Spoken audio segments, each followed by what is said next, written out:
होती है। Cardio means आपका हार्ट रेट बहुत हाई रहता है, क्योंकि आपने पर्टिकुलर एक ही चीज को रिपीट करना है 1 मिनट के लिए, 2 मिनट के लिए, तो बहुत तेज रहती है। तो जब आपका कार्डियो हाई रहता है तो आपको मसल लॉस हो सकता है, इसलिए आपको वेट ट्रेनिंग करनी पड़ती है मसल गेन करने के लिए। उसके साथ साथ आपका स्टेमिना ट्रेनिंग होती है, तो 1 घंटे की वेट ट्रेनिंग, 1 घंटे की स्टेमिना ट्रेनिंग होती थी। देन फिर आफ्टरनून में मेरा सेकंड शेड्यूल होता था, जिसमें कि अगेन 2 घंटे होता था, जिसमें मेरे 2 घंटे वर्ल्ड रिकॉर्ड की परफॉर्मेंस में, कि उसको टारगेट को अचीव करना, उसमें जाते थे। एंड लास्ट का जो मेरा 1 घंटा था वो मेरा free kicking, fighting and all में जाता था, जो कि मार्शल आर्ट की ट्रेनिंग। तो 5 घंटे में ट्रेनिंग रहती थी। और तो मतलब वही है कि हम कह सकते हैं फिट रहना जरूरी है, और मुझे तो ऐसा लगता है कि कोरोना के बाद से लोग बहुत अवेयर हुए हैं इस चीज को लेके, एक्सरसाइज और योगा के लिए। एक्सरसाइज और योगा को लेके। बट मेरा तो मानना यही है कि आपका ये कोई गोल नहीं होना चाहिए। लाइक आप एक्सरसाइज को लोग गोल लेते हैं कि मेरे को इतना वजन कम करना है तो मैं जिम जा रहा हूँ, या मेरे को इतना वजन बढ़ाना है तो मैं जिम जा रहा हूँ। आप गोल मत लो, आप इसको आदत लो। आप खाना खा रहे हो, पानी पी रहे हो, आप एक्सरसाइज कर रहे हो, इट्स सिंपल। तो अगर ऐसा हो जाएगा तो काफी यूथ हमारा जो है फिटनेस की तरफ आ जाएगा एटलीस्ट। जी हाँ, इस विषय पर तो हमारे माननीय प्रधानमंत्री जी भी जी वो भी बहुत जागरूक करते हैं आजकल के यंगस्टर को, फिट इंडिया मूवमेंट। तो उसके बारे में आप क्या बोलेंगे? हाँ जी मैम, बहुत अच्छी मूवमेंट है। स्पेशली अभी देखिए आप, अंकित करके एक थे बहुत फेमस, जिन्होंने 75 हार्ड डे चैलेंज चलाया। तो हमारे माननीय प्रधानमंत्री जी उनसे मिले, which is very proud for all of us.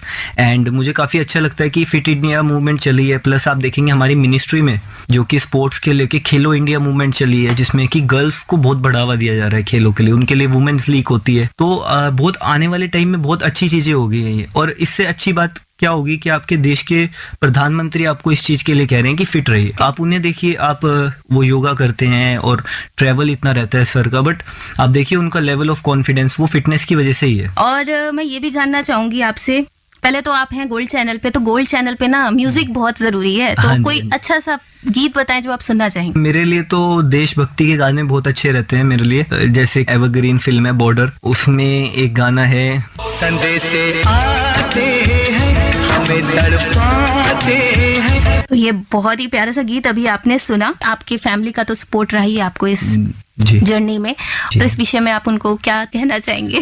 मैं ये कहना चाहूंगा कि मेरे को बहुत अच्छा सपोर्ट रहा, क्योंकि मेरा विजन क्लियर था। मेरे को लगता है कि जिस तरह और स्पोर्ट्स को आज की डेट में बढ़ावा मिल रहा है हमारे गवर्नमेंट की तरफ से और बहुत अच्छा सपोर्ट मिल रहा है, उसको देखते देखते मेरा भी मन था कि मैं मार्शल आर्ट में ऐसा कुछ करूं कि उसमें सपोर्ट बना पाए, उस तरह एक तरह ब्रांडिंग दिख पाए उसमें, कि एक खिलाड़ी को देखे लोग और उससे इंस्पायर हुए। लाइक आप देखते हैं बहुत सारे बच्चे जब पैदा होते हैं तो उनके पापा मम्मी कहते हैं डॉक्टर बनेगा, इंजीनियर बनेगा, एक्टर बनेगा, क्रिकेटर बनेगा। कोई मार्शल आर्टिस्ट नहीं कहता होगा कि मेरा बच्चा मार्शल आर्टिस्ट बनेगा।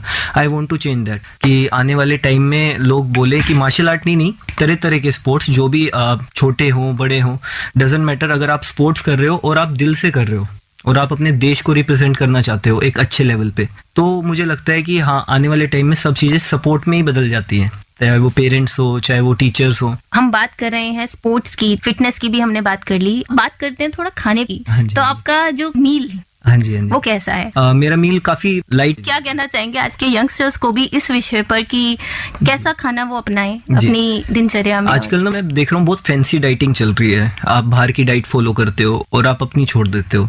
मुझे ये चीज समझ नहीं आती, क्योंकि आप देखिए सीजनल फूड जो है, लाइक साग, गाजर, ये आप सोचिए एक ही टाइम पे आती है और ये चीज उत्पाद हो रही है उसी टाइम पे, तो ये कितनी वैल्यू होगी। तो मुझे लगता है कि डाइटिंग में आपको कुछ भी फैंसी करने की जरूरत नहीं। घर का खाइए, घर का अच्छा खाइए। 2 चीजों से परहेज रखिए बिल्कुल, तला हुआ खाना, फ्राइड जो होता है। और फ्राइड में भी 2 तरह के होते हैं, एक होता है जस्ट नॉर्मल, जैसे पराठा पे तेल लगाया एंड फ्राई कर दिया, वो नहीं। डीप फ्राई फूड, उनसे आप बिल्कुल दूर रहिए। और दूसरी चीज स्वीट, मीठा आप लिमिटेड लीजिए। अगर लें तो नेचुरल मीठे के तौर पे लीजिए, जैसे फ्रूट्स होते हैं उनमें नेचुरल मीठा होता है। या आप चीनी को शिफ्ट करके थोड़ा गुड़ पे आ जाइए। ये मेरी डाइट में रहता है और कुछ भी फैंसी नहीं रहता, मैं घर का खाता हूँ। अगर आप स्वस्थ रहना चाहते हैं तो फूड तो बहुत ज्यादा एक इम्पोर्टेंट रोल हमारी लाइफस्टाइल में रखता है। बिल्कुल, आप मानेंगे, मेरे को जब मैं ट्रेनिंग करता था, क्लियरली मेरे टीचर ने समझाया था कि 70% आपकी डाइट है, 30% आपकी ट्रेनिंग है।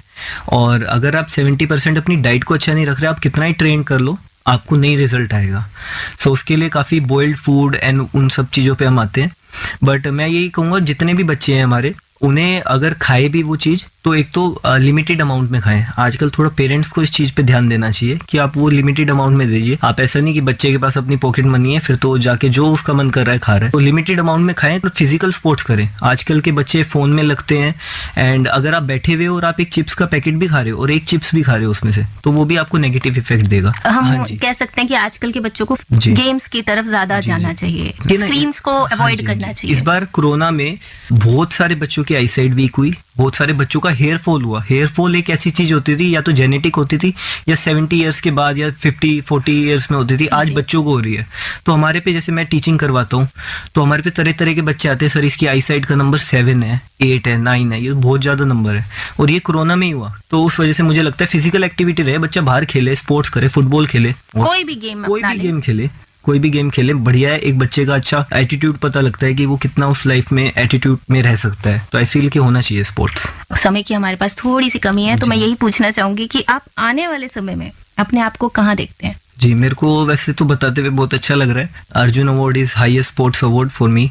पूरी कोशिश में, और मेरा यही ड्रीम भी है अर्जुन अवार्ड में जीतूं। हम भी चाहेंगे कि आपको ये अवार्ड जल्द से जल्द मिले और आप यहाँ हमारे स्टूडियो में आए, आपने अपना कीमती समय हमारे लिए निकाला, इसके लिए हम आपका धन्यवाद करते हैं। और हमारे श्रोताओं ने, हमारे यंगस्टर्स ने आपसे काफी कुछ सीखा होगा। गोल्ड के स्टूडियो में आने के लिए आपका बहुत बहुत धन्यवाद। ये है आकाशवाणी और आप सुन रहे हैं गोल्ड 100.1 पर।